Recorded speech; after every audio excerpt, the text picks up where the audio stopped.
Ladies and gentlemen, boys and girls, addicts of all ages, welcome to Canadian Sober, eh? I'm your host and resident alcoholic, Dougie Fresh. Wherever you're joining us tonight, I'm glad you're here with us. What is a rock bottom? Well, some people might say a rock bottom is suicide attempt. I can tell you from personal experience that that's where I ended up. But some other people might rationalize it as a DUI, or the spouse kicked you out and you have nowhere to go. You lost your job, maybe. There's many alternatives to a rock bottom. And I can tell you that our next guest had some of the worst rock bottoms in her life. But I can also tell you that she took that rock bottom and built herself from the ground up. And we're going to learn just a little bit more about her right now. How are you doing today, Jess? Hi, Doug. I'm very good. How are you? I'm fantastic. So, Jess, you're like one of the only women, probably about 1 out of 5 women, that when I see newcomers in the rooms, in the recovery rooms, and they're women and they're struggling, I talk about you endlessly because I'm so proud of what you've accomplished, and I want our viewers to know what you've accomplished. So, can you please tell us a little bit about Jess, your experience, strength, and hope? Absolutely, I can. Thank you so much, Doug, for having me here today. You know, I just love hearing that word rock bottom because that's where I was. I have the disease of alcoholism and it bit me hard. I'll tell you a little bit about myself and how I got where I was and how I got out of where I was and what it's like now. And, growing up, I grew up in a small town and drinking was the thing to do. That's what we did. Everyone drank on weekends and eventually it turned into weekdays and then it turned into week months.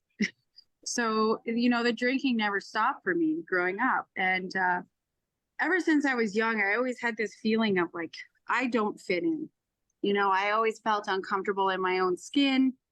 I always had the voice on the inside telling me that, I was wrong or I didn't fit in. And, the drink seemed to ease that, as soon as I had the drink, it made everything better. So, I spent the most of my 20s partying like most people did my age. And people started buying houses and getting careers and going to school. And here I am still partying, and eventually my rock bottom happened. I ended up losing everything, my family, my house, my dignity, my pride. I allowed others to take advantage of me. And I became a person who you would call hopeless. The day of my last drink, I ended up in the hospital and I was so insane. I felt so worthless. I thought the doctors wouldn't even care to help me. That's how worthless I felt, and luckily I found some people who were sober and they showed me that I could be sober too. I didn't want to, I thought, okay, this is kind of weird, but it just kind of happened for me. I kept hanging around these people and I went to some recovery groups in the area, where I learned about the disease of alcoholism. And I learned that I had a disease. I wasn't a bad person. I was a sick person. It was an amazing journey. I got to live in a transitional house, which I'll always be grateful for. I got to live like in a house with other people who were hard done by like me, and I mean, I didn't grow up bad by any means. I went down that path, the school of hard knocks for a reason, and it wasn't by choice. I had a good upbringing. There was no reason for it. It's just because I was an alcoholic and I still am. So I ended up living in a transitional house for 1.5 years. And, I kept going to these recovery groups and I kept learning about the disease. And, I kept learning about the self-centeredness that was the root of my problem. And most importantly, being a woman in recovery is that, I was a doormat. I was worthless in my mind, so I got to learn that I was indeed, worth something. So when I lived in the recovery house, I was safe. So I'm telling you today, if you are a part of any sort of organization that involves helping people who are in transitional spots in their life, it does work. Because of these recovery transitional houses, I was able to become an independent woman. I had somewhere to sleep at night that wasn't enabling me, that I had to be accountable for my recovery, my sobriety, and I had to show up and go find jobs and do all the right things, stay sober, so I had this safe place, where I had to be accountable to grow. And that allowed me to soar. What happened to me when I found the programs available for people like me is just, it's undescribable. If I had been at home with my parents, it wouldn't have worked. I would have been up to the same old let's party. I had to leave, and I had to go through these programs. And one of the programs, it was for women who have been through any sort of abusive situations, and I luckily was able to work with them for about 3 years of my life, and they helped me to heal those broken parts that allowed me to be in toxic relationships and allowed toxic people in my life. I learned to set boundaries, and I learned to say no, and I learned to say yes.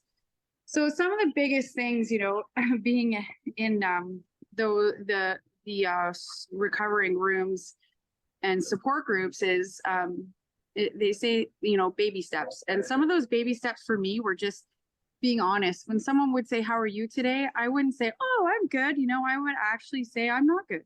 I'm not good today. And that's how I learned to be honest. It's the little things when, we first get sober, it's the little things. Going to the doctor for the first time in years, going to the dentist, getting your eyes checked, being friends to someone, being accountable, showing up. One of the biggest lessons I learned in my sobriety is that I had to get sober first. I couldn't go get a job, and I couldn't go traveling. I couldn't get into any sort of relationships. I had to get sober first, or else nothing would work out for me. Some of the beautiful things that have happened in my life, of my sobriety, I have family. I have my family back. For the first year and a half, it was complete discomfort, and it was so uncomfortable being in my own skin and around my family. But as time went on, I can be myself now, and be comfortable in myself. I never had that before. The only thing that took that away was a drink. Back to being an independent woman, like that is something I can't believe. Now I run a successful business. Within my recovery, I went to college, and I became a chef, a professional chef. And, through that, we've been able to help many people, whether if it's charitable events or employing people. One of our contracts that we have right now, I live up in Timmins, Ontario, and we have a contract with the Canadian Mental Health Association where we feed men with disabilities on a daily basis, and we employ others in recovery. It's just so beautiful. We also do professional catering as well. One of my main goals is to eventually be in a gold mine, to cook for those hardworking people there. That's the end goal for my business. And I know for sure I'll get there thanks to my recovery, my sobriety. Nothing good comes from drinking. There is no nutritional value in alcohol. As a chef, I know that now, and nothing good comes from it. And, I want to tell a quick story. So luckily, I'm now married, and I get to go on vacations with my husband. And one time we were in Mexico, and I was there. It was day 2. And we were going to rent dirt bikes, because that's something we like to do when we're there. We like to go dirt biking in the jungle. And I'm outside waiting to rent the bike, and my husband's inside. And I was like, oh, I could, I'm feeling a little down and out today. And I'm standing there, and this man pulls up, and he's an older fella covered in tattoos, and he's got a white beard, and he pulls up on a dirt bike, and he turns it off, and he takes his helmet off, and someone said, Senor, how are you today? And he said, it's a great day to be alive, and I looked at him and I said, excuse me, sir, are you sober? Are you an alcoholic in recovery? And he said, why, yes, I am. And I got to chat with him for a little bit there that day, and it just amazes me. Everywhere I go now in recovery, I find someone like me, who's also in recovery, and I get connected with them. I think some of the most important things is just remembering that everything that I've been through, I didn't even have a jacket, almost 7 years ago. I was out there. I was hitting rock bottom. I had nothing. I was a doormat. I had no self-esteem, no self-awareness. I didn't care about anyone or anything.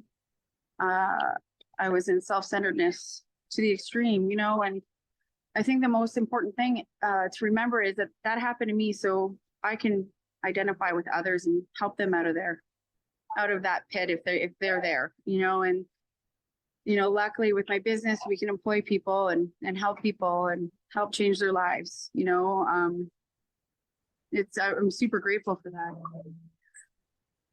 So staying sober, I get to take my inventory. I have to look at myself. I get to look at myself and go, oh, okay, I see. I get happy when this happens. I get sad when this happens. I can be a little aggressive at this time or push over this time, and then I just get to love myself even more. I don't have to drink about it. Currently I'm away on an all-inclusive vacation, and I'm seeing all these people like me in active alcoholism around me, and I can just love them because I know how they feel, so my journey into recovery, it was a beautiful thing, and I'm still here today, staying sober, and it's really amazing. There's no better feeling in life than the love in my chest that I get for other people. There's no drink that gives that. It's really amazing. That feeling on the inside in my chest. So with that, Doug, that's my story. That's fantastic, Jess. Thank you so much for sharing your experience, strength, and hope. It's crazy to me that you're in the Dominican Republic and I'm sitting here interviewing you. That's crazy in my mind. But the other thing is, and I think you know this, Jess, but I met my wife in the Dominican Republic, and I was crazy drunk when I did. So she saw the worst. She saw the worst of my addiction, and then we came back here to Ontario. She's from Ontario. She's from Nottawa, not Ottawa, people. Nottawa. It's a small little town outside of Hollywood. And we started dating, and then we got married, and so we would travel back to the Dominican probably almost every year. So I've been on both sides of the Dominican. Wow. So I know, what it's like down there, and I probably know the resort you're staying at, but you don't have to tell me. But one thing that I really want, maybe if you're feeling good enough to indulge about it a little more, some of the organizations that did help you, tell us their names, and because maybe if somebody's listening today, maybe they can get some help from those places. Amazing. So some of the organizations, the first one that helped me, here I come. I showed up at my cousin's door, okay, and I wasn't sober yet, and I knocked on her door. She came out and she greeted me with her blue eyes, okay, and she said, Jess, you need to go to a meeting. She told me her story, and she took me to sober meetings, and I went, and the very next day a miracle happened. I ended up going to this organization called Home Horizons in Collingwood. At the time, they were accepting women with children and youth. And I wasn't in the age bracket, but they took me in regardless. So that program, actually, it houses youth up to the age of, I don't know the age, but I think it was 25 when I was there. And they house them, and they give them a room. They give them a safe place And what they did for me was help me with any appointments I needed, getting my ID back, because being out there on the streets, you do not have a phone, you do not have ID, which makes reaching out very hard, getting anywhere very hard. So they allowed me to cook, to do my laundry, to clean my room, kind of stuff like that. So basically, they're helping youth transition into their own world, their own living. Especially kids who come from broken homes, who don't know how to save money. They don't know how to eat properly. They don't know how to go to the doctor or to, survive healthily. So they're teaching and assisting these kids and building a better life for themselves, which is it's really amazing. It's called Home Horizons in Collingwood. And another organization that really helped me, it's called Athena's Sexual Assault. And it's a non-for-profit organization for women. And I'm sure men qualify as well. It's actually a feminist organization. And basically, they take the abused women, whether it's mental abuse, physical abuse, emotional abuse, from a partner, from a workplace, from a family member, it doesn't matter who or how you've been abused, but if you've in any way been emotionally or mentally abused, they take you and they talk to you and they teach you to overcome it. So what they did with me was they went back to my childhood, and I'm able to see the parts that come up when I'm in fear of something, or I've been too afraid to say no for something. They teach you to identify that part and work on it. It's amazing.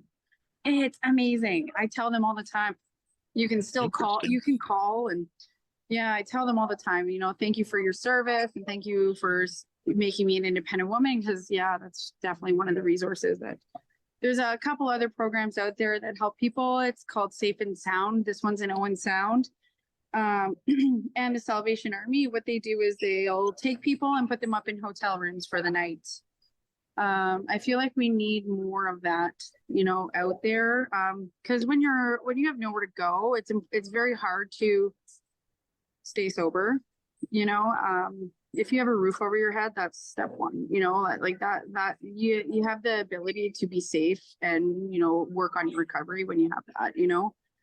So yeah, those are some of the organizations that definitely help me. I loved how you mentioned Home Horizons allows you to kind of like be independent a little bit, with your bedroom and your laundry and stuff like that. It's not a hotel, right? Like they're telling you like, you can stay here as, it's kind of like mom or dad telling you can stay here as long as you clean your room, right?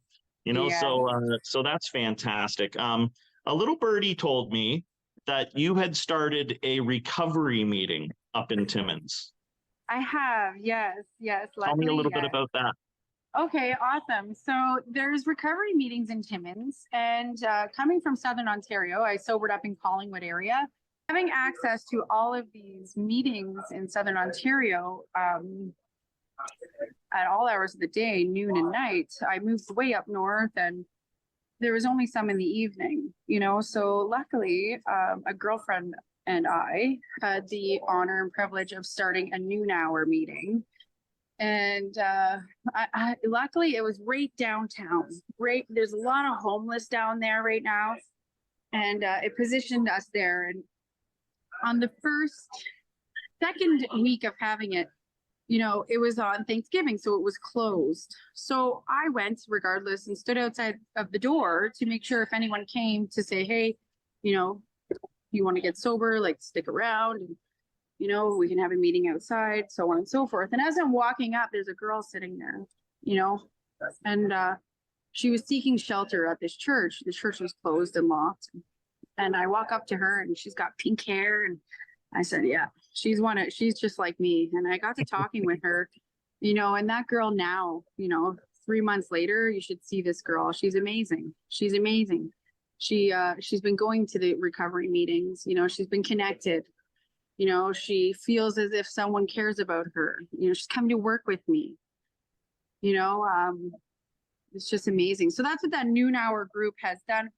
Luckily, with my almost 7 years of sobriety, I am able to open a meeting, and it allows people to come to a safe place. We're hoping to also have a day-long convention up north. There's nothing, going on in the 500-kilometer radius of where I live. So yeah, it's really nice to utilize all of my experience up there to bring, fun to sobriety. Luckily I was on a committee one time for Doug for your Festival of Sobriety that you did in Collingwood area, and I learned a lot. So I was able to take that and bring it to Timmins, and yeah, we're working on starting our own roundup up there. So a day of recovering people, they come share their message, and we have a really good meal, which I get to cater, and yeah, it'll be really lovely. That's fantastic. And if anybody's listening to this, or if you're up in the Timmins area and you see this and you don't know who this is, if you ever get to try Jess's food, it's fantastic. It's worth the admission, I can tell you that. Yeah. So Jess, tell me, I want to hear it from your words. How much do you think there is still a stigma around addicts and alcoholics? Is there much of a stigma up where you are? Because I know you're like 6 hours away from Collingwood, 7 hours away from Collingwood. Yeah. Is there, if you come out and say, hey, I'm in recovery or I'm an alcoholic, do you have like somebody giving you like a bad eye or like something like that, or like, Luckily, in my experience, being a professional chef, a lot of people are amazed. They're proud without even knowing me.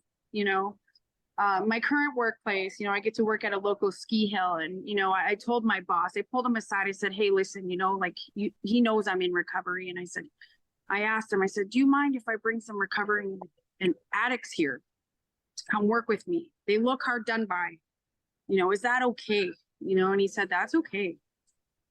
So I think up north, a lot of people are happy to hear and see it. I actually did a public speaking event that I catered with my business called Red Seal Catering. And, one lady was crying in the audience. They're so happy to hear that there is hope. I think people's minds are really opening as more and more people recover out loud. Mm-hmm. Yeah, yes. It's not like back in 1930. Yeah, and I've seen a difference already in around where I am. And at first when I started recovering out loud, I was like one of the only guys in recovery in the meetings that I was going to that was doing so, and people were kind of like, you shouldn't do that. Yeah. You shouldn't recover out loud. Right? Like, it's not good, and I would always be like I would think that in my head. I'd be like, this is not 1930 anymore. Like recovery, alcohol and drugs have changed rapidly, and it's killing people at rapid rates. So we need to change our approach a little bit in how we talk about recovery, how we act, in and around public spaces, so like how I act out there is a representation of the program that I'm doing, right? And the program that you're doing. So I'm one more question I have for you is, what's your wish going forward in recovery?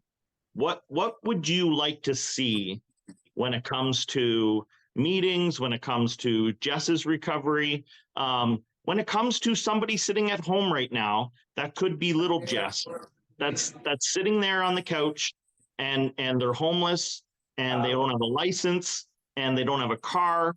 Tell them how, what your wish is, because they want to drive a Harley Davidson too. Oh yeah. How can I forget about my Harley? If you want a Harley, you can do it. Yeah. My wish is, I just want people to know that it will get better and there's hope out there, not to give up, that you are loved. There's people out there that care about you. And if you want what we have, just ask, just ask. I also ask, my dream would be to have more federal and provincial funding for large scale recovery buildings. We really need that. Yeah, I totally agree. We could use a lot more than what we currently have. And I can tell you that, in my opinion, if we don't get those kind of things, it's going to get worse. It's going to get worse before it gets better. So, listen, I'm blown away. You always know that, right? Like that. And I'm not joking when I say it. Whenever a woman comes into the meeting and they're looking glum and they're like Jess, like when I saw Jess for the first time, right, in a recovery meeting, I will always pull them aside and I will always say to them, listen, there's a woman I know that, was down in the dumps just like you are right now. And she's built her ground, she went from ground zero to the top penthouse, right? So like you can do this, right? So I'm just totally amazed on who you are today, the things that you've accomplished. I'm sad that you're so far away now, but I'm happy that you're growing recovery out there, right? And you're doing the things that you're doing. So yeah, I can't thank you enough for being on Canadian Sober A. It's fantastic to see you. It's fantastic to see that you're married now. You're living in a big house. You drive snowmobiles. You drive a Harley Davidson. If you're sitting at home right now and you're looking at Jess, I want you to know that all of this did not come easy. It takes work to get to where this person is, to get where Jess is today. So thank you so much for coming on the show today, Jess. I'm forever in your debt. And if you need me to do anything, just please don't hesitate to ask. Thank you so much, Doug. Thank you so much. Awesome. Keep it up. Thanks for doing what you do. Awesome. Thanks, Jess. Thanks, everybody, for tuning in today to Canadian Sober A. I'm so glad you joined us tonight. Wherever you are, stay sober, stay dry, and help somebody, please. Thank you, Simcoe County. We'll talk to you guys later.